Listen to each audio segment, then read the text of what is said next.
ಎಂತ ಅಂತ ಹೇಳೋದು ಬಂದು ನನ್ನ ಮೇಲೆ ಸಿಟ್ಟು ಮಾಡ್ತಾನಲ್ಲ. ನಾನೇನು ನೀವು ಓದ್ಕೊಳ್ಳೋದು ಬೇಡ ಅಂದಿದ್ನ?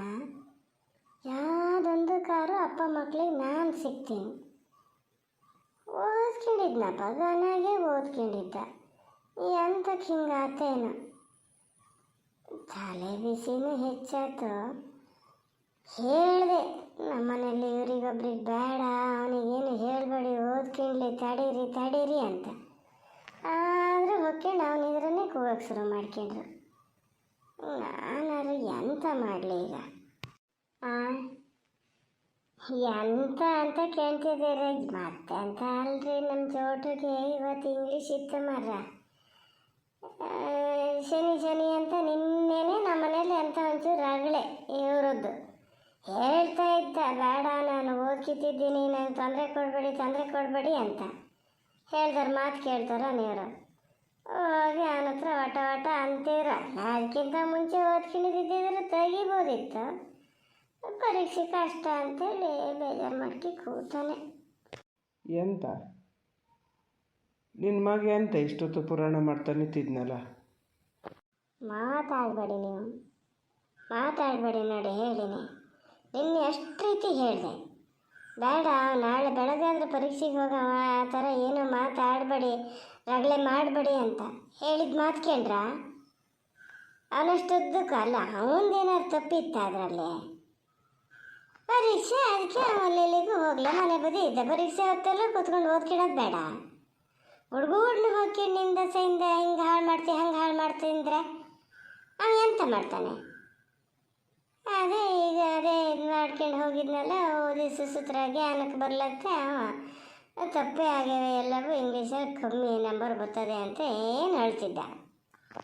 ಓಹೋ, ನಿನ್ನೆ ನಾನು ಬಂದು ಎಲ್ಲ ಹೇಳಿದೆ, ಓದ್ಕಿಣ ಪುರ್ಸೊತ್ತಾಗಲ್ಲ, ತಲೆಬಿಸಿ ಆಯ್ತು, ಹಾಗಾಗಿ ಪರೀಕ್ಷೆ ಕಷ್ಟ ಅನ್ನ. ಇದಕ್ಕಿಂತ ಹಿಂದೆಲ್ಲ 360 ದಿವಸ ಆಗಿತ್ತಲ್ಲ ಮರತೆ, ಅವಾಗ ಓದಿದ್ದೆಲ್ಲ ಎತ್ಲ ಗೊತ್ತಂತೆ, ಅದ್ರ ಮೇಲೆ ಬರೆಯೋಕ್ಕಾತಿರ್ಲ. ಅವನು ಹೇಳ್ದ, ಇದು ಕೇಳ್ತು ಬಂದ್ಕೊಂಡು ನನ್ನ ಹತ್ರ ಹೇಳ್ತಾ ಇದೆ. ನಾನೇ ನಿನ್ನಷ್ಟು ದಡ್ಡ ಅಂತ ಮಾಡ್ಕೊಂಡಾನ? ಯಾರನ್ನು ನೋಡ್ತಾ ಕೂತಿದ್ನ, ಯಾರ ಹತ್ರ ಮಾತಾಡ್ತಾ ಇದ್ನ, ಹಾಗಾಗಿ ಈ ಥರ ಆಗಿದೆ. ಮೊದಲೇ ಬೇಜಾರಲ್ಲಿ ಹೋಗಿ ಕೂತ್ಕೊಂಡಾನೆ ಮನ್ಕೊಂಡಾನೆ, ಎಂತ ಮಾಡ್ತಾ ಇದ್ದಾನೆ. ನಾನು ಸ್ವಲ್ಪ ನಿದ್ರೆನಾರು ಮಾಡ್ಕೊಂಡ್ಲಿ, ನಾಡಿಗೆ ಮತ್ತೆ ಓದ್ಕಿಬೇಕಲ್ಲ. ನಿನ್ನೆ ಏನು ಕಣ್ಣೆ ಹುಚ್ಚಲೇ, ನಾವು ಎಷ್ಟೊತ್ತಿಗೆ ನೋಡಿದ್ರೆ ಲೈಟ್ ಇರ್ತಾ ಇರ್ತಿತ್ತು. ಹಾಗಾಗಿ ನಾನೇ ಹೇಳಿನಿ ಸ್ವಲ್ಪ ಹೊತ್ತು ಮುಲ್ಕೆ ಅಂತ. ಅಷ್ಟು ತನಕ ನೀವು ಆ ಥರ ಮಾಡಬೇಡಿ ಪುಣ್ಯಾತ್ಮ. ಎಂತ ನಿಂಗೆ ಬುದ್ಧಿಭಾಷೆ ಅದೆಯೇ ನಿಂಗೆ? ಅವನು ಹೇಳ್ತಾನೆ ಅಂತ ಹೇಳಿ ನೀನು ಇದು ಮಾಡ್ತೀಯಲ್ಲ. ನಾನು ಬರೋಷ್ಟೊತ್ತಿಗೆ ಇಬ್ಬರು ಒಟ್ಟಿಗೆ ಬರ್ತಾ ಇದ್ರು. ಅಲ್ಲಿ ಬಸ್ಸು ಇಳಿಯೋಷ್ಟೊತ್ತಿಗೆ ರೆಡಿಯಾಗಿ ನಿಂತಿತ್ತು, ಗೊತ್ತಾನ? ಕೈಯಲ್ಲಿ ಯಾವುದೋ ಒಂದು ನಮಕ್ಕೊಂದು ಹಣ್ಕಾಯಿ ಚೀಲ ಒಂದು ಹಿಡ್ಕೊಂಡು ಏನು ನಿಂತದೆ ಬಂದು ಮಾತಾಡ್ಕೊಂಡೆ ಈಚೆಗೆ ಬಂದಿದ್ದಪ್ಪ. ನಾನು ಖುಷಿಯಲ್ಲಿ ಮಾತಾಡ್ತಿದ್ದ ಅದ್ರ ಹತ್ರ. ಅವಾಗ ಬೇಜಾರಿರಲ್ಲ, ಪರೀಕ್ಷೆ ಕಷ್ಟ ಇತ್ತು ಅಂಥೇಳಿ. ಮನೆಗೆ ಬಂದ ಕೂಡಲೇ ಬಂತಾನ ಕಷ್ಟ? ಇಲ್ಲಪ್ಪ. ಎಂತ ನಿಮ್ಮ ಉದ್ದೇಶ ಏನು ನಂಗೆ ಒಂಚೂರು ಹೇಳಿ. ಜಗಳ ಮಾಡೇ ಕೈ ಬಿಡ್ಬೇಕಂತ ಮಾಡಿರಾ? ಹಂಗೆ ಮಾಡಿದ್ರೆ ನನ್ನ ಹತ್ರನೇ ಏನಾರು ಕಿತ್ಕೊಂಡು ಜಗಳ ಮಾಡಿ ಆ ಹುಡುಗಗೊಂದು ಹಂಗೆ ಮಾಡಬೇಡಿ ಪುಣ್ಯಾತ್ಮ. ಒಂದಿನ ಒಂದು ಪರೀಕ್ಷೆ ಮುಗಿದ್ರೆ ಆತಲ್ಲ, ಆಮೇಲೆ ಅವ್ನು ಮತ್ತೇನು ಯಾವ ಕೆಲಸ ಯಾವ ಬಗ್ಸ ಎಲ್ಲದೂ ಮಾಡ್ತಾನೆ. ನಾಳೆ ಪ್ರಭಾಕರಿಗೆ ತಗೋತೀನಿ, ಅವನಿಗೆ ತಗೋತೀನಿ. ಅವನ ದಸೆಯಿಂದನೇ ಇಷ್ಟೆಲ್ಲ ಆಗಿದ್ದು. ಎಲ್ಲ ಊರಲ್ಲಿ ಸಹವಾಸ ಮಾಡಿಬಿಟ್ಟಾತ. ಈಗ ಅವನು ಒಬ್ಬ ಬಂದು ಉಟ್ಕೊಂಡಾನೆ ಹೇಳ್ದಂಗೆ ಕೇಳಕ್ಕೆ. ಸಿಕ್ಕಲಿ, ಅವನೊಬ್ಬರೇ ಸಿಕ್ಕಬೇಕು ಅಂತ ಕಾಯ್ತಿದ್ದೀನಿ. ಪ್ರಭಾಕರನ್ ಸುದ್ದಿ ಏನಾರು ಹೇಳಿದ್ರೆ ಮತ್ತೆ ಏನಿಲ್ಲ. ಏನು ಮಾಡ್ಯಾನೆ ಏನು ಮಾಡ್ಯಾನೆ? ಹೇಳಿದ್ರಲ್ಲಿ ತಪ್ಪೇನಿತ್ತು? ಮನೇಲಿ ಕೂತ್ಕೊಂಡು ಓದೋ ಬದಲು ಅಲ್ಲಿ ಅಂಗಡಿಯಲ್ಲೇ ಕೂತ್ಕೊಂಡು ಓದಿದ್ರು ಸಹ ಇತ್ತಪ್ಪ. ಏನು ಅಕ್ಷರ ಕಾಣ್ತಿರಲ್ಲ ಅಲ್ಲಿ? ದೊಡ್ಡ ಪರೀಕ್ಷೆ ಬರೆಯೋಣಂತೆ ಒಬ್ಬನೇ ಈಗ ಎಲ್ಲ ಮಾಡ್ಬೇಕಲ್ಲ, ಹಂಗಾಗಿ ಹೇಳೇನೆ ಬಾ ಅಂತ ಹೇಳಿ. ಇದು ಮತ್ತೆಂತ ಕಲ್ಲ ನೀನು ಮಗ ಹೋಗದೆ ಇದ್ದಿದ್ದು. ದೋಸ್ತುಗಳದಾರಲ್ಲ, ದೋಸ್ತುಗಳಿಗೆ ತೊಂದರೆ ಆಗಬಾರ್ದಲ್ಲ.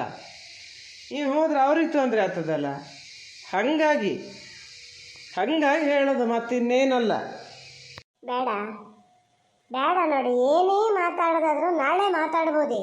ಸುಮ್ಮನೆ ಹೋಗಿ ಅವ ಮೊದಲೇ ಸಿಟ್ಟಲ್ಲಿ ಹೋಗಿ ಮಲ್ಕಿಂಡಾನೆ. ಸುಮ್ಮನಿರೇ ನೀನು, ನಿಂದೊಂದು ಮಧ್ಯದಲ್ಲಿ ಇದು ಮಾಡಬೇಡ. ಈಗೆಲ್ಲ ಕಾಯ್ತಾ ಇದ್ದಾರೆ, ಪರೀಕ್ಷೆ ಮುಗಿಯೋದನ್ನೇ ಕಾಯ್ತಾ ಇದ್ದಾರೆ. ಎಲ್ಲಿ ಯಾವ ಜೀತಕ್ಕೆ ಹಾಕಿಡೋಣ ಅಂತ ಇವನು ಕಾಯ್ತಾ ಇದ್ದಾನೆ ಅವ್ರ ಹಿಂದೆ ಹೋಗೋಕ್ಕೆ. ಅದಕ್ಕೆ ನಾನು ಈ ವ್ಯವಸ್ಥೆ ಮಾಡಿದ್ದು, ಪರೀಕ್ಷೆ ಮುಗಿದ್ಮೇಲೆ ಸುಮ್ಮನೆ ಇಲ್ಲಿ ಕೂತ್ಕೋಬೇಕು ಅಂತ. ಡಿಗ್ರಿನೂ ಇಲ್ಲಿಂದನೇ ಮಾಡಿದ್ರು ಸಹಿ. ಅಪ್ಪಾಗೇನು ಮಾಡಲ್ಲ ಅಂತ ಹೇಳ್ತೀಯ. ಈಗ ಮಾಡಿ ಇಟ್ಟಿದ್ದಕ್ಕೆ ಅದನ್ನೊಂದು ರೂಢಿಸ್ಕೊಂಡು ಹೋಗೋಕ್ಕಾಗಲ್ಲ. ಸಾಲಿಕೆ ನಾನು ಎದ್ದೊಳಗೆ ಹೋಗ್ತೀನಿ. ನೀವೇನೋ ಕಲಿಕಂಡ್ರಿ, ಎಲ್ಲಿ ಒಳಗೆ ಹೋಗೋದು? ಎಲ್ಲಿಗೆ ನೀನು ಒಳಗೆ ಹೋದಕ್ಕೂ ನಾನು ಇಲ್ಲಿ ಮಾತಾಡೋದು ನಿಲ್ಲಿಸ್ತೀನಿ ಅಂತ ಮಾಡ್ದ? ಒಳ್ಳೆ ಮಾತಲ್ಲಿ ಹೇಳಿಬಿಡು. ಪರೀಕ್ಷೆ ಮುಗಿದ ಮೇಲೆ ಅಲ್ಲಿ ಅಂಗಡಿ ಆಯ್ತು ಇವ ಆಯ್ತು, ಯಾರು ಏನು ಹೇಳ್ತಾರೋ ಅದನ್ನು ಆರ್ಡ್ರ್ ತಗೋಬೇಕು. ಮತ್ತು ಅವ್ರಿಗೆ ಅವ್ರನ್ನ ಬಿಟ್ಟು ನಮ್ಮ ಹತ್ರಕ್ಕೆ ಬರಬೇಡಿ, ಹಿಂಗೋ ಅವನ್ನೆಲ್ಲ ಏನು ಮಾಡೋದು ಬೇಡ. ಪ್ರಭಾಕರ್ ಇರ್ತಾನಲ್ಲಿ, ಅವನು ಹೇಳ್ದಂಗೆ ಇದು ಮಾಡಿದ್ರು ಸಹಿ. ಅಲ್ಲ, ಹೇಳೋದಾದ್ರೆ ಹೇಳ್ಬೋದ್ರಿ. ಇನ್ನೂ 2 ದಿನ ಅದೇ ಇಲ್ಲ, ಅವ್ನ ಪರೀಕ್ಷೆ ಮುಕ್ಕೊಂಡ್ಲಿ ಅಂಕ. ಈಗೇನು ಅಷ್ಟು ಗಡಿಬಿಡಿ ನಿಮಗೆ? ಏನು ನೋಡೋಣ? ಅಲ್ಲ, ಏನು ರಾಜ್ಯಕ್ಕಿಲ್ಲದ ಪರೀಕ್ಷೆ ಬರೆಯೋ ನಿನ್ನ ಮಗನೇ ಆಗಿ ಹೋದ್ನಲ್ಲ. ಏನು IAS ಬರೀತಾ ಅದನಲ್ಲ, ಮನೇಲಿ ಮನಸ್ಸರು ಮಾತಾಡಂಗಿಲ್ಲ. ಪರೀಕ್ಷೆ ಮುಗಿದು ಕೂಡಲೇ ಕಾಯ್ತಾ ಅದಾರ ಜನ ಅಂತ ಹೇಳಿದ್ದಲ್ಲ.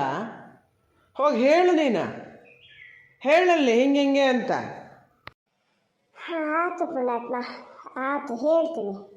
ಆ ಮಲಗದಲ್ಲಿಂದ ಎದ್ದು ಈಚೆಗೆ ಬರಲಿ, ನಿದ್ರೆ ಆಗಲಿ.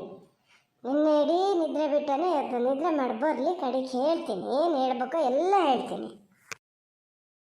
ಎಂಥದೇ ಮರತಿಯಮ್ಮ, ಎಂತ ಹೇಳ?